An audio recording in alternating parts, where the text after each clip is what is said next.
Okay, well, as Malcolm said, I'm going to talk about what is the imitation game. I kept the type on the slide singular to match that of the session. And I guess in a way, it's going to be somewhat similar to Nigel's in that I'm also talking about a new method. But I think where it's different is this is a new method that grows out of social science and out of sociology quite directly. It's not an importation from another discipline. This is a new social science method that comes out of the social sciences and the way in which we sociologists see the world. Oops.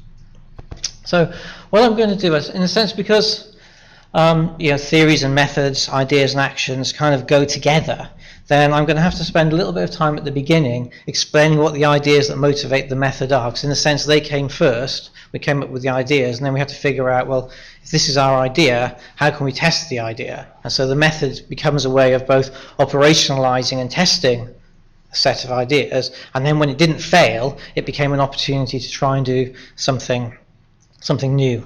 So I want to start with the background ideas and then move on to what we actually do in practice. So the background ideas then, I guess this is a picture of an anthropologist in some far away country. And I guess the question that gives rise to the ideas is this kind of sort of social science methodology question, which is, what does the white guy have to do in order to understand the indigenous culture? And it's really a question about participation. Okay, we agree it's useful as anthropologists. We agree it's useful for the guy to get out there and hang out with the indigenous people, see what they do. But the question is, what does he actually have to do? How much participation does he have to do? To what level and to what extent does he have to participate in that culture in order to understand it? Does he have to literally do everything in order to understand that culture? Or does he not have to do everything? And if he doesn't have to do everything, how does he come to understand those bits of the culture that he doesn't actually physically do? How we got to asking that kind of question really was through thinking about sociology of science, for example, where sociologists of science would typically study scientists but wouldn't necessarily do the science. Another example, which I used to use I'm going to use it now, so I'm still using it, but it's become more problematic recently, is the idea of criminologists, who have been referred to throughout this session. What do criminologists have to do in order to understand crime? They don't actually have to commit crimes, do they? Right? But we think that they understand crime. And so these are the kinds of questions that we were trying to come up with answers to. And we thought about it in terms of this sort of distinction between physically doing things, kind of embodied knowledge that the indigenous people have because they live and practice and do the culture, so they've experienced it all in this sort of physical kind of way. And then that's typically contrasted with explicit knowledge, which is what you can read about in books in the library. And we know that that's not quite right, because that's why we always send our PhD students out to do field work. So it's important to be in the field and experience things, but it's not necessary to actually do everything. And so is there a way of capturing that sort of in-between knowledge that's not quite physical practice, but what's not written down? And again, to pick up on something that Nigel said, but just as a kind of throwaway remark in his presentation, the important thing about people is they think, he said, and they talk. And it's the talking thing that we want to pick up on as being really, really important. We want to say that talk is a very important form of social action. So talk is as, if you like, embodied, it's as tacit knowledge laden, it's as contextual, it's as social as the physical practices. And our sort of big claim is that by coming to understand the language, that's what allows you to understand the practices that you don't actually have to do. Again, you think about it in terms of interdisciplinarity, if you like.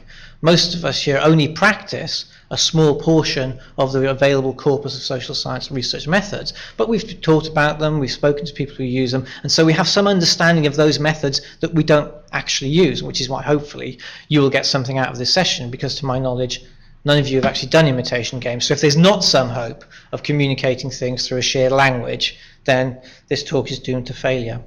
So what we did was we thought about these ways of interacting with people, physically doing what they do, talking to them about what they do, and we drew between these two different kinds of expertise. It's set out in enormous, much more detail in the paper that's referenced at the bottom of the slide. But essentially what we did is we drew a distinction between what we call contributory expertise, which was what most people think of as being expertise in the first place. So it's being able to speak the language that goes with the social culture fluently, but also being able to carry out all the tasks that members of that culture would be routinely expected to do.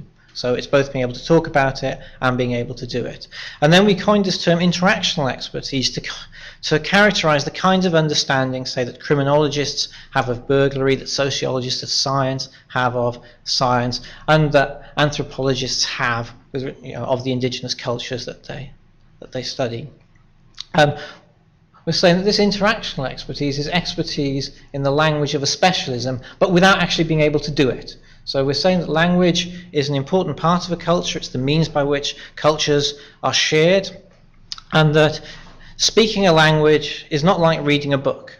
Speaking a language is something that you have to learn by being socially embedded within that culture. And what we're saying is that if you learn, if you're socially immersed for long enough, you can learn the language, and for those tasks or those acts that only require linguistic competence, then people with interactional expertise are indistinguishable from people with contributory expertise. So to think about it in terms of the previous slide, assuming that the anthropologist guy really understands the indigenous culture properly, the idea would be that when he comes back to his home institution and starts telling the students about this indigenous culture, what he's telling them is the same as what an indigenous person would say had they been transported over. He can speak authentically for these people because he understands their language. So those two kinds of language, or those two kinds of expertise, are really the key to thinking about the imitation game method, really, because it's designed to test, if you like, the plausibility, I suppose, of this claim that this idea of interactional expertise exists, this idea that it is possible to learn the language of practicing experts in a way that's indistinguishable from them without actually being able to do the things that they do. So in a sense, it's a kind of critique of standpoints as well, if you wanted to think about it in those sort of terms. So practice is useful, but it's not necessary, is what we're saying. So the question became, well, how could you test that? And to do that, we sort of drew indirectly on the artificial intelligence literature. So this is the sort of the second set of back ideas. The artificial intelligence literature, in particular this idea of the Turing test, in turn draws on the imitation game. So and the imitation game used to be, we think, something that Victorian people did for entertainment because television hadn't been invented. And the idea was that you'd have people around for your dinner party or whatever you did, assuming you weren't in those terribly poor bits of London and you could afford to entertain each other. And what would happen is, say, that one of the dinner party guests, say a man, would take on the role of the questioner, and two of the other guests, a man and a woman, would be asked to leave the room. Then the judge would send questions out on pieces of paper, and then the participants would have to reply, and the fun of the game was that one of them would have to reply as if they were the opposite gender. So maybe the man would have to reply as a woman, the woman could reply as herself, and then the judge would have to work out who was who and who wasn't. Again, you can start to see hopefully how that fits into ways of thinking about interactional expertise. Now, Alan Turing, of course, adapted this idea as a test of artificial intelligence. He said the way to tell whether or not a computer is intelligent is to play this kind of imitation game, but replace one of the people with a computer. And the computer's task is to pretend to be human. And if the computer can successfully fool a human judge, then you would have to concede that the computer is intelligent. And so the Loebner Prize, which is still ongoing, is a sort of competition for computer geeks to see if they can program a computer sufficiently well to withstand this kind of hostile interrogation from a sophisticated and intelligent human judge. Now, what we've done, in a sense, is go back to the original version of it and say that in order to test for interactional expertise, what you do is you have a imitation game set up. You have a judge who is a contributory expert. So in this case, say it would be a woman, to go back to the original example. The two participants then would be sent out. The man would have to pretend to be a woman. The woman could answer naturally. And the idea would be that if the man had interactional expertise in being a woman, his answers would be indistinguishable from those of the woman, and the judge would not be able to decide. If, on the other hand, he lacked such interactional expertise, the woman, the judge, would be able to tell who was who, and he would be identified. So, in a sense, what it does that's similar to the Turing test is it makes this, if you like, this sort of theoretical idea, interactional expertise, into something sort of performative and visible. If you have interactional expertise, you can succeed at an imitation game. If you haven't, you can't. Or at least that was the idea. So, practice then.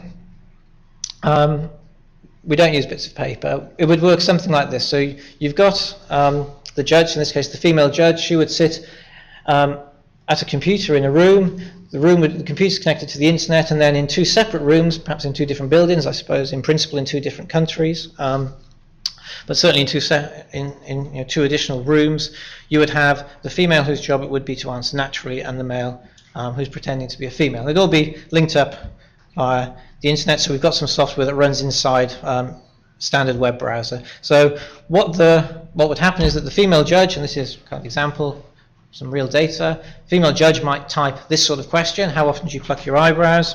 The question zips off to the two participants. They type their answers in. The software will hold the responses until they've both typed their answers in, so then they will come back like this, and the judge will see these two answers. Respondent 1 will say once a week, respondent 2 says not very often when they need doing. Males and females amongst the audience can have a little think about who they think is the real person, who they think is the man pretending to be a woman.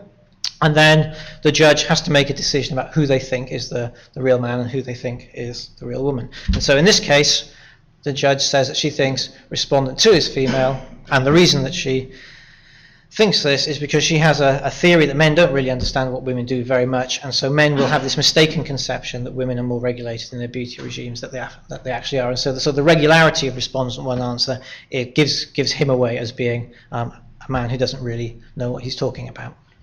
Okay, so that's the sort of the general gist of it. The computer screen is slightly different. If you're a judge, this is what it looks inside Internet Explorer. So this is another imitation game. It's about gender. It's sort of in the sequence of events where the judge has asked one question, got one answer, and is typing in their reason. So the way they see it, this is the question that they've typed. These are the two answers that they got back, and now this is what we're asking them to do. And so what's happened so far is that the computer is recording automatically the question and the answer. The next thing it records is this bit up here, so who the judge thinks is the real expert, the person who's, in this case, who is the real woman, not the man who's pretending. We also ask them to give a confidence level, so how sure are they that person 2 is the expert, and it goes on this 4-point scale from no idea to pretty sure. So in this case they are more sure than unsure that person 2 is the real expert, and then we get them to type a reason in here as well. And the software sort of records all that. So when I'm talking about qualitative and quantitative data later on, these are the things. This is the raw material that becomes the data. What also useful, I mean, it's in a sense, this is like those sort of questions about survey research. Do you have a self-completion survey, or do you have a face-to-face methodology instead? Our experience so far has been, although you could just let people sit in their room and run it on their own, it does seem to work a bit better sat with them. The first reason, hopefully, you could get around over time by having more robust software. But at the moment, it does seem to be the case that people need a bit of help to understand the software, so it's useful to have a real person there to help them. But the other thing that comes out of it, which isn't really recorded in the software unless they choose to type it in, is the kinds of hypotheses that people are using. So why have they chosen that question? And in particular, for the people who are doing the answering, and particularly the people that are doing the pretending, how do they know what the correct pretending answer is? Again, that's not really captured by the software. They just type the answer in. What you don't know is how they know that answer. So sometimes it's useful to have additional information there. And again, other things that come across that, again, you don't get from the self-completion version. It was just so how hard people are trying, because you want your judges to try really hard, and you want your pretenders to try really hard. And so having somebody there gives you some insight into how hard they're trying, and hopefully makes them try as hard as possible.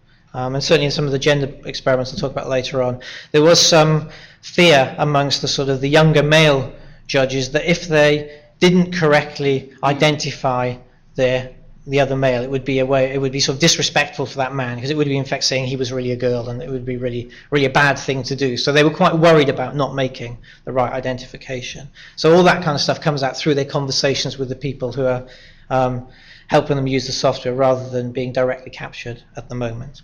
Okay. General gist of it.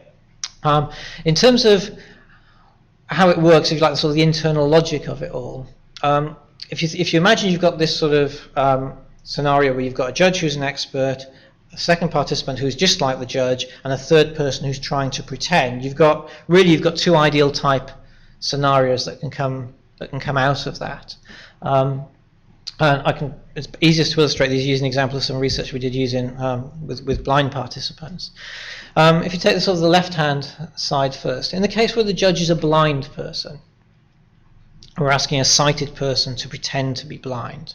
If you think back about our arguments about interaction, expertise, and immersion, your sort of a priori argument would be that most sighted people don't know anybody who's blind, have very little interaction with blind people, and are therefore pretty ignorant about whatever it is that blind people do during their everyday lives. Therefore, it ought to be pretty straightforward for a blind judge to come up with a question that a sighted person doesn't answer terribly well, and therefore you would expect that the judge will succeed in identifying the participants.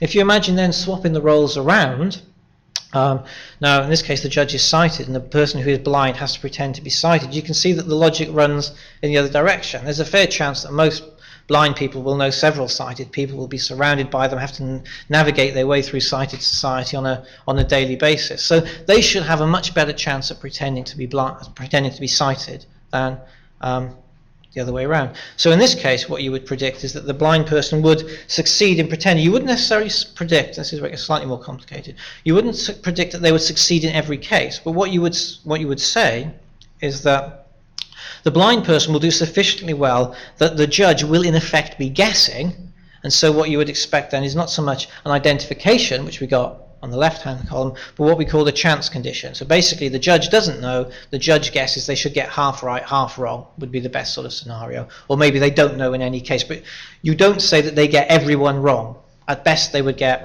about half right. So that creates these two identifying chance conditions, which is important for the way in which we analyze the data later on. Okay, so just to give you some examples of how it pans out in practice, these are the questions in which the blind judge had to identify the sighted person who was pretending to be blind. So the blind judge asked these two questions: can you tell me roughly how old you are and whether you've been registered blind since birth, and do you have any residual sight? And I should say that ideally what we wanted to do was find congenitally blind people, but we couldn't find congenitally blind people to run the experiments with. So what we've got is people who are educated to degree level, holding down fairly professional posts, so they're intellectually they're pretty high, they're highly intelligent people. They all went blind in early childhood, and then the control group that we're comparing them with are likewise sort of professional people, kind of people basically that you can access if you're doing some research for free in a university. So they were our sort of default group of participants, and the blind people have been chosen to match those, and some of them are actually also working in the university. So there shouldn't be much between them in terms of language and intellect. It's just this sort of blindness question. So these are the questions, and again you might, as sighted people, see if you can figure out who is blind and who isn't, whether or not you think there's any clear differences. For the blind judges, I have to say that they were, even on little transcripts like that, there were absolutely clear and sharp differences that they could point to. And it was things like this that are about the experience of being blind, but which are reflected in the language that's being used. So, for example, on the dialogue that you've just seen, the second person, it's the way in which you talk about going blind. In fact, if you are blind, it's not usually something that happens overnight, or if it is something that happens overnight, it's such a sort of traumatic event it needs accounting for. Routine going blindness is a sort of gradual process that is signified at the moment of becoming registered, which is something that the sighted people didn't pick up at all. And there's some minor issues about language as well. But you can see that there's ways in which the sighted person didn't really understand the experience of blindness at all, which is perfectly evident to the judge even in those sort of short sequences of questions and answers. Where it gets more interesting, perhaps, is when we reverse the roles. These are now with the blind people pretending to be sighted. So again, the judges knew that the blind people had some sight in childhood, so they were told, if you want to catch these people out, it's a good idea to focus on things that only adults know about.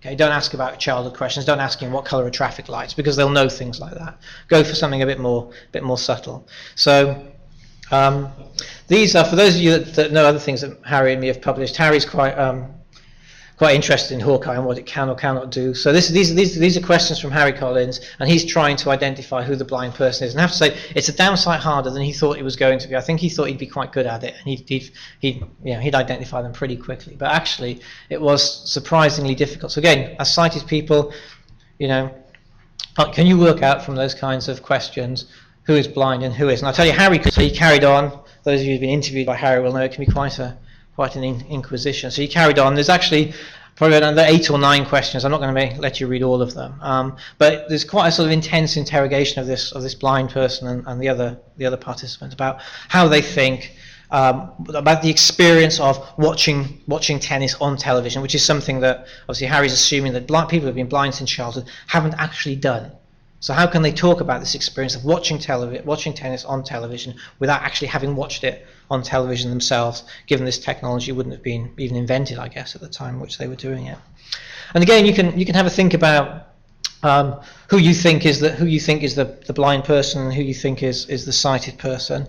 Again, what we found, I guess I can introduce another bit of terminology that's important for later, is that if you show, as I'm doing now, the same transcript to different people, you can see whether or not they're always interpreted in the same way. So what we've got, in a sense, is 2 ways of doing the experiment. You can either do it in real time with people firing questions and answers over the internet and making decisions there and then, or you can do what I'm doing now, which is take those sequences of questions and answers, print them out and give them to new judges and get them to make decisions on pre-existing data. So there's kind of a phase 1 and a phase 2 version of it. And if you do kind of the phase 2 version, you can give the same sets of questions and answers to different judges and see whether or not they all interpret them in the same way, or whether different judges interpret them in different ways. Now, in the case of the blind judges, they almost always interpreted all the questions and answers in exactly the same way, and they always identified the sighted person really easily. In the case of the blind people pretending to be sighted, it was much less clear cut. They weren't so there were a lot more don't know to start with, and also there were things like this. Some people would say, I think respondent 1 is the blind person. They'd give reasons that were perfectly convincing to them, and then other people would take exactly the same transcript and say, I think respondent 2 is the blind person, and give reasons that were perfectly convincing to them as well. So that kind of difference between the identify and the chance condition, the ease with which the judge can identify the participant, did come out quite clearly in the data as well. I mean, just to sort of formalize that a little bit, if you sum up all the different imitation games that we did, then the number on the left is the phase 1 version, the number on the right is the phase 2, and you can draw these little sort of bar charts.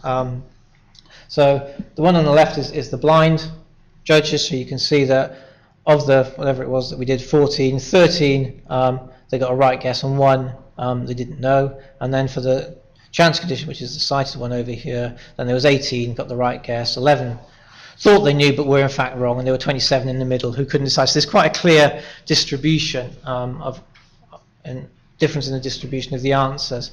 There's one final thing that's also interesting, and again it's to do with the meaning of the data, is that it's possible in here that you've got people who genuinely knew and people who didn't really know but just sort of guessed and got lucky. So the way in which we actually analyze the data now is we say, well, in order to make an estimate of the sort of guessed but got lucky people, you assume that there's the same number as people who guessed but were wrong, and then what you're really interested in, if you like, is the sort of the excess of correct guesses. So the way in which we'd normally present the results is to take those sort of the equivalent groups out. So basically subtract the wrong guesses that were up here from the right guesses that were down here, and leave the excess. Okay, and so what you get then, if you take that 7 as a proportion of the total number, it's 13%, 0.13, and with these ones you get 12 net correct guesses, and if you take 12 as a proportion of 14, it's 0.86. So you create a number that measures, if you like, the excess of correct guesses. Now, that's important because it enables you to sort of compare, within the condition. I mean, you can, if you want, then you can stick that number, that number, that number, and that number into a 2x2 table in a Fisher test, and that's where that significance figure comes from, to show that there is a statistically significant difference between the two groups. But the more interesting thing that you can do with it is you can then calculate those topics. Okay, so what we've done over the years is we've done imitation game experiments on people who are colorblind, people with perfect pitch, the blind that I've just talked about, sexuality, so this is straight people pretending to be gay, this way around, and religion, this is secular people pretending to be active Christians. And again, for the same reasons that I've just discussed, all those would be seen as identifier conditions. You can calculate the proportions and you get that sort of graph, and then you can compare it with the chance conditions that you get when you reverse the roles in the experiments. Okay, so now you've swapped all these things around. These are the blind people pretending to be sighted, these are gay people pretending to be straight, and these are Christians pretending to be secular. And what you get is a sort of difference between these identification ratios that allows you to talk about whether or not the differences between the identified chance conditions are statistically significant, but also to talk about the success rates of people across different kinds of topics. And I think that's where the potential, I mean, this if you like is the sort of the new bit as far as we're concerned. When we invented the method, say it was just done to test this idea of interactional expertise. What's new about it now is that if you've got this identification ratio, you can start to compare it across different topics, you can compare it across different populations, and to pick up on something that Paul was talking about earlier, you can even imagine doing the experiments over and over again over a period of time and thinking about having a sort of longitudinal data set of different kinds of identification ratios. So in terms of its relevance for comparative research, I mean, I think there's a couple of things I wanted to say just before sort of moving on to the final example. One of the things that we would see as being an advantage of this as a kind of longitudinal method, again, it picks up on some of the things that Paul was saying. How do you know that the question means the same thing over a period of time? Well, in this case, the questions, certainly the real-time imitation games, the questions are developed specifically and on the fly in each imitation game. So in a sense, it's a kind of methodological method. And so the participants' discourse is always contemporary. So the judges are always constructing questions in language that's relevant and contemporary for them. So what you kind of have, if you like, is the judge is a kind of proxy ethnographer. The judge, by asking questions, is trying to articulate the rules of their culture and identifying what counts as a deviation from those rules. And the judge's understanding is always being updated in accordance with the society because the judge is always a member of that society. The participants, if you like, then are, if you like proxy strangers, people that you've put into social settings to expose the rules by getting them wrong, like you as a field worker going into the indigenous culture or going into the scientific laboratory and saying the wrong thing, making some kind of faux pas. That's what the participant who's not an interaction expert does for you. And so they're like breaching experiments. They make mistakes, and in making mistakes they make visible taken for granted rules. And so the idea would be that by running these kinds of things over time in different places and different topics, you've got another way of doing comparative research. You can do it kind of quantitatively by looking at the identification ratios, and you can do it qualitatively by looking at the discourse, the kinds of questions that are asked, the kinds of topics that discriminate, what people take as being rules, and so on. So have I got time to go on for 5 more minutes, Malcolm? Is that? Yeah, you can have 5 more minutes. Okay. We'll just have a few minutes. Okay, so what I want to finish off with is just a quick example of how we've tried to use this method now to experiment with comparative research. And again, following Paul, I think I can call it longitudinal. I think it's longitudinal type 2, or maybe. But what we had was we wanted to do stuff on gender, and what we had was, in a sense, we had 2 hypotheses that we wanted to test. We wanted to test whether or not men could pretend to be women, and women pretend to be men. And there were kind of two ideas that we had that were a bit sort of bundled up together. One is that if you think about notions of hegemonic masculinity, it ought to be the case that women are better at pretending to be men than men are at women, because women have to take account of all this sort of masculine stuff, whereas men don't really.